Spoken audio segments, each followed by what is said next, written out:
Hey hi guys. இன்றைக்கி ஜெகதீஷோட அத்தை பையனுக்கு மேரேஜ்.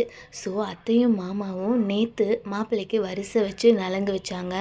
என்னெல்லாம் பண்ணாங்கன்னு பார்க்கலாமா? தனதனனா தனதனனா தனதனனா